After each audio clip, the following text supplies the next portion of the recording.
लोगों से अच्छे अखलाक से पेश आना और तकलीफ देने वाली हर चीज को रास्ते से हटा देना नेकी है।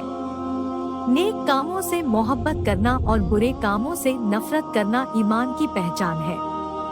पल भर का सब्र दुनिया की तमाम चीजों से बेहतर है। लोगों को नेक रास्ता बताने वाले लोगों पर अल्लाह की रहमतें बरसती है। जो मेहनत करके हलाल रोजी कमाता है वह इंसान अल्लाह के बहुत करीब रहता है। किसी बीमार का हाल चाल पूछने वाले और उसकी अच्छी सेहत के लिए दुआ करने वाले लोग खुदा को बहुत पसंद है। माँ बाप की खिदमत करने वाली औलादों की खुदा हर दुआ कबूल फरमाता है। अपना माल बेचने के लिए झूठी कस्में न खाया करो, इससे माल तो बिक जाएगा लेकिन उसकी बरकत खत्म हो जाएगी। खुदा और अपनी मौत को हमेशा याद करो। जब भी किसी दीनी भाई या रिश्तेदार से मिलो तो सलाम जरूर किया करो, इससे आपस में और मोहब्बत बढ़ेगी और रिश्ते और मजबूत होंगे। खाना शुरू करने से पहले बिस्मिल्लाह शरीफ जरूर पढ़ा करो। अपनी जबान पर काबू रखा करो ताकि किसी और को तुम्हारी वजह से तकलीफ ना हो।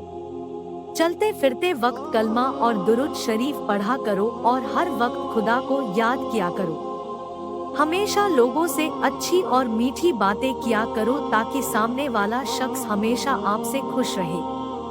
हर काम को करने से पहले लोगों से सलाह मशवरा लिया करो ताकि किसी गलती का अंदाजा पहले ही हो जाए। शराब पीने वाले और ब्याज खाने वाले लोगों से हमेशा दूर रहा करो। हमेशा मिलकर कर साथ में खाना खाया करो। सुबह उठते ही अपने माँ बाप को खुशी से सलाम किया करो और अल्लाह से उनकी अच्छी सेहत की दुआ करा करो। जहाँ लोग एक दूसरे की कीबत बुराई कर रहे हो उस जगह पर एक पल भी रुका मत करो। आपसे बड़े लोग जैसे आपके माँ बाप या बड़े भाई आपसे गुस्से में कुछ कह दे तो उनकी बातें सुन लो, उनको जवाब मत दो। ज़कात देकर लोगों को जतलाया मत करो कि मैंने इतनी ज़कात निकाली है।